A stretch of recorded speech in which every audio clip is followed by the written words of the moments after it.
போஸ் வெங்கட் அண்ணன் அவர் பேரு சொல்ல மாட்டேன்றாரு அண்ணன் ஏங்குறாப்ல. அதனால தலைவர் தளபதி அவர்களே, அடுத்த முறை வாய்ப்பு கிடைக்கின்ற பொழுது எங்களுடைய அரசியல் எதிரி திமுக திமுக திமுக திமுக என்று சொல்லுங்கள். எங்களுடைய கொள்கை எதிரி பிஜேபி பிஜேபி பிஜேபி பிஜேபி என்று சொல்லுங்கள்.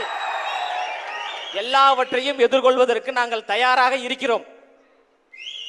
அடக்குமுறைகளையோ ஒடுக்குமுறைகளையோ பார்த்து பயப்படக்கூடிய கூட்டம் தளபதியின் கூட்டம் கிடையாது. கொள்கைகளையும் கோட்பாடுகளையும் முன்வைத்துதான் வரோம்.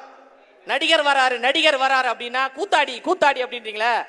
கூத்தாடியும் நடிகரும் பெருமையான வார்த்தை, அடிமையும் கொத்தடிமையும் அவமானகரமான வார்த்தை. கூத்து என்பது மக்களின் உணர்வு, மக்களை மகிழ்விக்கிறது.